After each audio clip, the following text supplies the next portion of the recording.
vous allez bien. Donc moi ça va très bien. Aujourd'hui je suis là pour vous faire une nouvelle vidéo. Donc je voulais vous parler de ma grossesse, et du moins mes grossesses, des avantages, des inconvénients d'une grossesse, quand est-ce qu'on a commencé à avoir l'idée de faire un bébé, à quel moment le bébé est arrivé, etc. Je vais vous parler de tout, sans tabou. On est là pour ça. Voilà. Donc, on va commencer par le début. Donc, je me suis mariée en avril 2017. Voilà.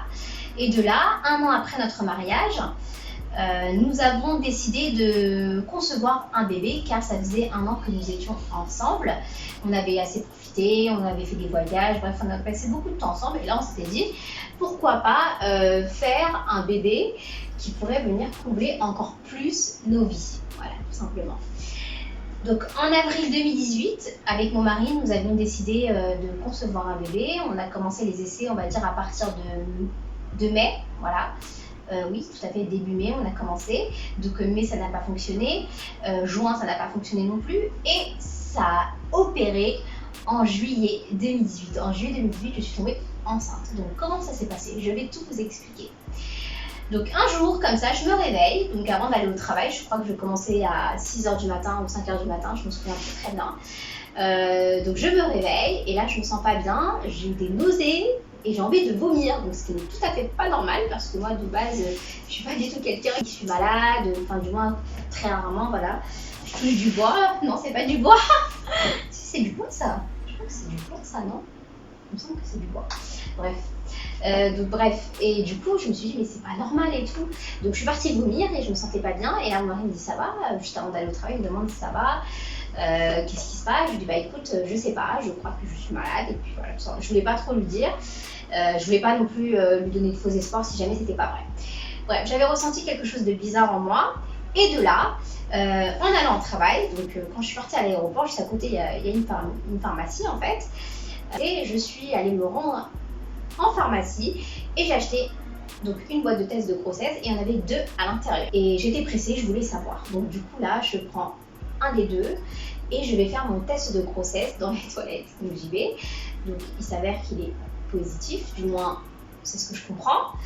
Et de là, mais moi je suis pas trop rassurée parce que je sais pas trop comment ça se passe les tests de grossesse. C'est ma première grossesse, je sais pas trop si c'est vrai, si le test il est fiable, enfin j'en sais vraiment rien, j'en sais rien. Donc tellement je suis un peu paniquée, je vais sur Google, je vais regarder, on dit que c'est assez fiable et tout, donc du coup je suis un peu perdue. Et là du coup j'envoie la photo à mon mari du test comme une idiote, alors que je devais faire normalement une surprise pour lui annoncer la grossesse. Mais du coup, moi, je lui envoie la photo et je lui dis, écoute, j'ai eu ça, je ne comprends pas. Il me dit, mais c'est quoi? Il me dit, c'est quoi ces conneries encore? Il me dit, qu'est-ce que t'as fait? T'as pris une photo sur Google et tu me l'envoies, c'est ça? Je lui dis, non, c'est juste, c'est moi, c'est mon test et je comprends pas. Après, il me dit, arrête tes conneries, il ne me croyait pas du tout. Pour lui, c'était, je faisais des blagues, on a tendance à se faire des blagues tous les deux et on a tendance à se taquiner et tout, donc il m'a pas du tout cru, il pensait que voilà, je lui faisais une blague. J'ai laissé ça de côté, je me suis dit bon ok, je vais pas l'embêter avec ça, je laisse tomber, on verra ça ce soir en rentrant à la maison. Bon, toute ma journée passe tranquillement, donc j'avais ça un peu qui me trottait dans la tête, mais voilà, j'essaie de passer à autre chose. Donc le soir, je rentre vers 16h-17h, il me semble, donc il me restait le 2e test de grossesse. Donc là, je me rends aux toilettes de chez moi. Donc entre-temps, mon mari et ma belle-mère étaient là pendant quelques jours, donc du coup, ils étaient dans le salon. Je vais aux toilettes et là, du coup, j'appelle mon mari, je dis regarde, viens voir. Je lui montre le test. Voilà, je lui montre le test. Et là, il ne croyait pas du tout. Il me dit mais non, c'est une erreur. Enfin, vous savez, les hommes, ils ont du mal à y croire tant que le bébé n'est pas là. Tant que le bébé n'est pas là, ils ont beaucoup de mal à croire qu'il y a un bébé en route, que leur femme est enceinte. Ils ont du mal. Donc du coup, il n'y croyait pas trop, mais il était quand même content. Donc voilà, content, il pleure de joie et tout. Et de là, j'appelle ma belle-mère aussi, je dis bah, regarde, viens voir, je lui montre, pareil, très heureuse, épanouie comme tout. Et voilà, donc là, la grossesse est en route, tout simplement.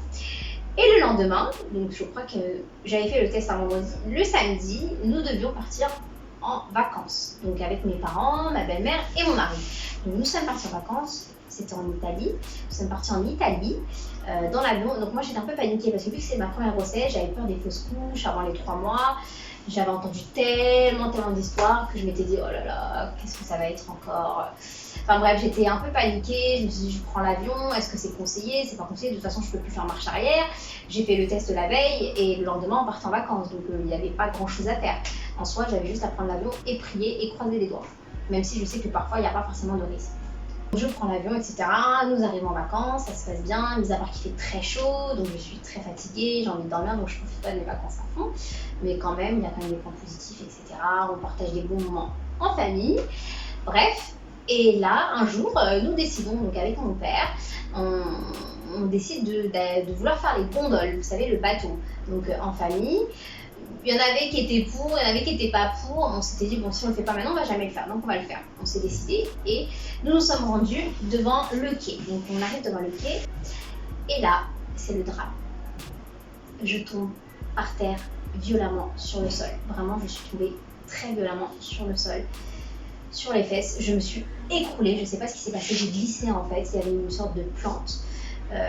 Juste à côté du quai, juste à côté du bateau, en fait, juste avant de mettre les pieds dedans. Je suis tombée vraiment sur les fesses, tout le corps. Et là, je me suis inquiétée parce que ça m'a fait très mal. Et il n'y avait pas que ça. Je me suis dit, bah, forcément, je vais perdre le bébé. Ça va être une fausse couche. Enfin, j'ai pensé à ça tout de suite. Et je pense que mon mari aussi a pensé à ça. Il n'a rien dit, il m'a regardé, il m'a relevé. Mais je pense qu'il a pensé à ça aussi. Mes parents ne savaient pas, mes parents ils ont eu plus peur pour moi, mais ils ne savaient pas que voilà, il y avait un bébé dans le ventre et tout.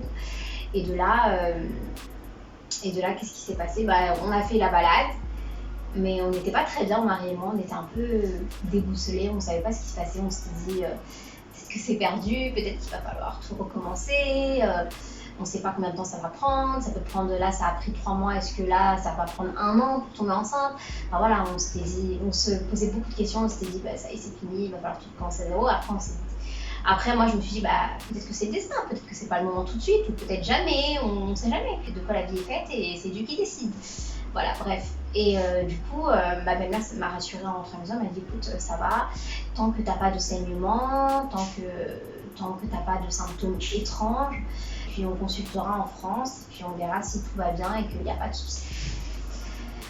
Donc elle m'a rassurée comme elle pouvait, et tous les jours, je regardais si je saignais pas. Clairement, je regardais si je saignais pas tous les jours. Bref. Et du coup, j'ai pas eu de... Voilà, je ne savais pas s'il y avait une fausse couche ou pas. Donc en revenant en France, j'ai tout de suite pris rendez-vous avec un échographe qui fait des échographies précoces. Et du coup, c'était l'échographie vachement précoce parce que normalement on est censé faire une échographie vu le premier trimestre de base. On a vu et là on était vraiment rassurés. Le bébé était bien là, il n'y avait pas eu de problème, en bonne santé. Enfin, il est tout petit, hein, il est tout petit, mais c'est un embryon. Embryon fœtus. Embryon. Oui, c'est un embryon. Tout petit, mais il vivait, le cœur battait et on était vachement rassurés avec mon mari. Mais voilà, mais quand même, on s'était dit que rien n'est gagné. De toute façon, tant que le bébé n'est pas là, rien n'est gagné. Et même quand le bébé est là, on peut perdre un enfant à 1 an, 2 ans, 3 ans, enfin peu importe. Rien n'est acquis, faut jamais sentir que dans la vie tout est acquis. Donc on était rassurés, mais on s'était dit quand même que voilà, tranquille, ça fait pas encore 3 mois, pas de pression, on voit comment ça avance, la grossesse et tout. Voilà, donc ensuite je reprends le travail normalement, au travail. Donc comment ça se passe? Alors moi j'ai un travail qui est quand même assez dur physiquement, vu que je suis à l'aéroport, je suis toujours en train de courir partout en talons, entre l'enregistrement, l'embarquement, enfin bref, je suis toujours en train de courir partout. J'avais peur de faire une fausse couche parce que je me suis dit c'est quand même un travail qui est vachement prenant. Je faisais souvent des heures sup et en plus de ça, je travaillais beaucoup physiquement. Je portais pas des bagages, mais des fois ça arrivait de porter des bagages parce qu'on avait une personne âgée en face de nous, ou quelqu'un qui pouvait pas porter, ou une personne en situation de handicap, donc des fois tu es obligé de donner un coup de main à la personne. Bref, et mis à part ça, en fait moi le gros problème c'était mes nausées et mes vomissements. J'avais énormément de nausées, j'avais toute la journée, c'est-à-dire que le matin quand je me réveillais, jusqu'à temps que je ferme les yeux la nuit, j'avais des nausées. Je vomissais pas forcément tous les jours, mais franchement j'avais énormément de nausées, c'était très très dur à supporter. Je sais qu'il y a des femmes qui ont la chance, elles ne sont pas du tout malades pendant leur grossesse, vraiment ça se passe super bien, tant mieux pour elles. Même quand elles attendent des filles ou même quand elles attendent des garçons, elles ont une très très bonne grossesse, donc c'est très bien. Mais pour ma part, moi ça n'a pas été le cas, j'ai été très très malade et ce jusqu'à la fin de la grossesse, c'est-à-dire jusqu'à l'accouchement. Ça a été très très dur physiquement, vraiment, ça n'a pas été simple parce que aller au travail avec des nausées, des vomissements alors qu'on est censé cacher la grossesse pendant au moins 3 mois, pas évident. Et puis même tu vas sur ton lieu de travail, t'es malade, les gens ils vont te dire rentre chez toi, si t'es malade, viens pas bosser quoi. En soi la grossesse s'est bien passée, j'ai pas eu de problèmes médicaux, j'ai pas eu de soucis particuliers, c'est juste qu'au niveau des nausées, c'était très très dur, mais vraiment c'était vachement dur, c'était dur à supporter parce que toute la journée avoir des nausées, vomir très très régulièrement, tout ce que je mangeais je vomissais. Du coup il y avait un avantage parce que je prenais pas beaucoup de poids, mais quand même c'était pas agréable. Voilà, j'étais vraiment dans une situation inconfortable pour le coup. Bref, la grossesse se déroule bien, mis à part ça, aucun souci.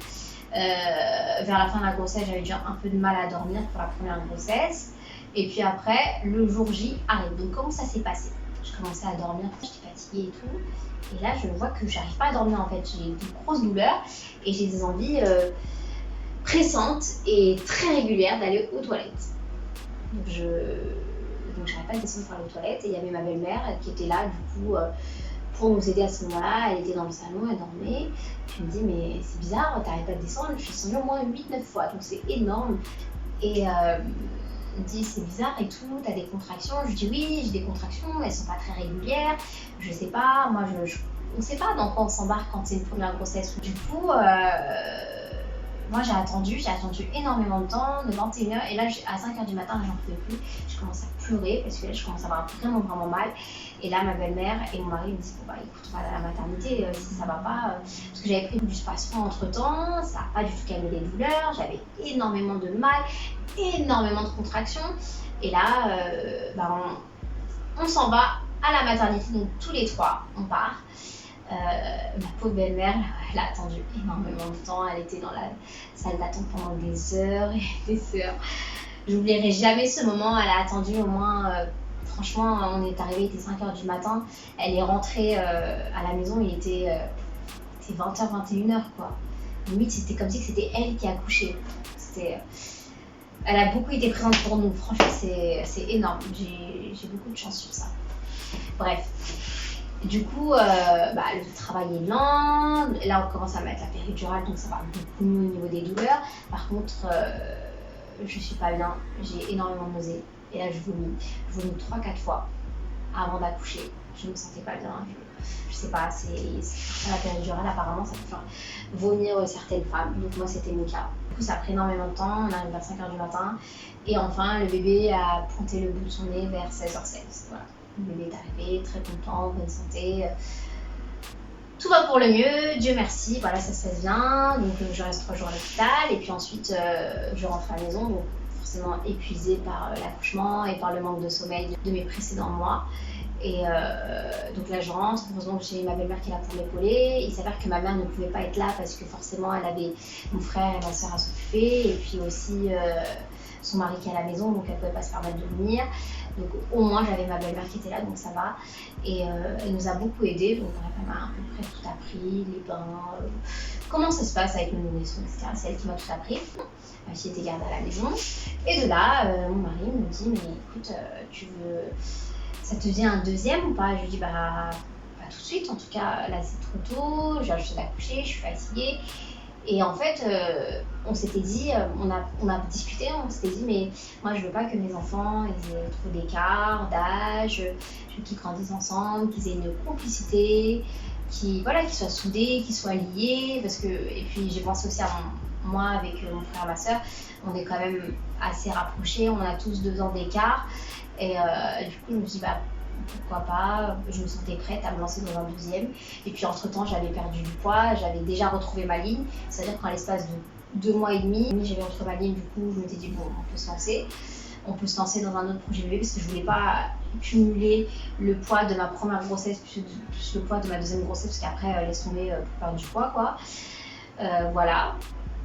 Donc on se lance, on prend la décision en juillet 2018 pour lancer le projet bébé, pour qu'on ait des enfants très rapprochés. Et donc je me fixe pareil comme la première grossesse, entre 6 mois et 1 an voire plus, parce qu'on sait jamais, hein. Je sais qu'il y en a qui ont beaucoup de mal à avoir des enfants, qui font des parcours PMA, FIV, etc. Voilà, donc pareil, je m'étais fixée environ entre 6 mois et 1 an. Il s'avère que je suis tombée enceinte le mois d'après, c'est-à-dire qu'on avait commencé les essais en juillet 2019, et en août 2019, j'étais enceinte. Voilà. J'étais heureuse, nous étions heureux, mais voilà, c'était quand même assez tôt. Mais forcément, je m'étais fixée que ça pouvait arriver à n'importe quel moment, donc on s'était dit qu'on les voulait rapprocher. Donc pour la deuxième grossesse, j'ai fait différemment. Là, cette fois-ci, pour annoncer la grossesse, je lui ai fait une surprise à monsieur quand il est rentré du travail. Pour la deuxième grossesse, j'avais mis le test de grossesse dans un vêtement de bébé et je lui ai donné et le test de grossesse est tombé. Et là, il a vu le test et il était super heureux. Là, au moins, j'ai pu faire ma surprise pour ma deuxième grossesse, donc super contente, vraiment très très heureuse. Et lui aussi très très heureux, voilà. Donc les 3 premiers mois, comme ma première grossesse, bon, plus simple quand même, a été dur, pareil, nausées, vomissements, donc je m'étais dit, ça y est, j'attends encore une fille, donc forcément on me fait la misère. Mais pas du tout, j'attendais un garçon, et à partir de 3 mois, ça s'est vachement diminué, donc ça allait beaucoup mieux, donc j'étais beaucoup plus en forme que pour ma première grossesse. Donc je continue à aller au travail. Il s'avère que moi j'ai toujours travaillé pendant toutes mes grossesses. J'ai jamais fait d'arrêt maladie. Je sais qu'il y en a qui le font parce qu'elles n'ont pas le choix, parce qu'elles sont invitées ou parce qu'elles ont des problèmes de santé, mais moi voilà, je suis allée jusqu'au bout. Et voilà, je suis allée jusqu'au bout. Et vers la fin de ma grossesse, donc vers le 7e mois, je crois 7e ou 8e mois, j'ai commencé à avoir des insomnies. Je ne dormais plus la nuit. Clairement, je ne dormais plus la nuit. Vraiment, c'était très très dur. J'arrivais plus à dormir et c'était dur parce que j'étais en congé maternité et je devais m'occuper de ma fille. Ma belle-mère était partie, elle m'a laissé reprendre la main et tout avec mon enfant. Et j'étais toute seule parce que mon mari est parti au travail, donc le matin c'était à moi de m'occuper de ma fille quand je me réveillais. Et elle se réveillait vers les coups de 8h, 9h. Donc au moment où j'avais envie de dormir, genre vers 4h, 5h, donc forcément elle se réveillait quelques heures plus tard. Donc c'était très très dur.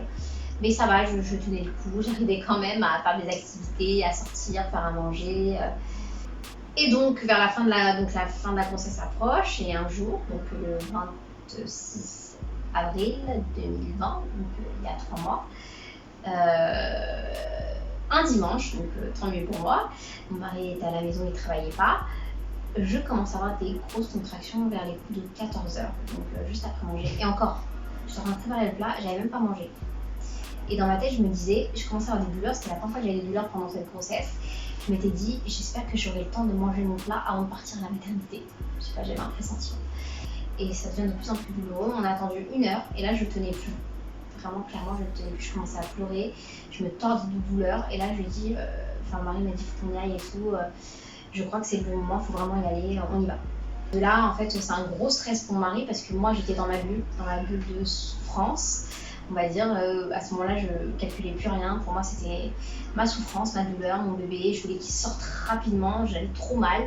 Même avec Shaya, ma fille, j'avais pas le temps de prendre soin d'elle, du moins donner un coup de main à mon mari parce que du coup, il fallait la préparer elle, il fallait prendre tous les sacs. Il y avait ma valise à moi, la valise de maternité de bébé 2, il y avait la valise de Akshaya parce que du coup, il fallait aller déposer ma fille chez mes parents parce qu'on était en plein confinement, donc il n'y avait ni mes parents ni ma belle-mère qui pouvaient venir à la maison.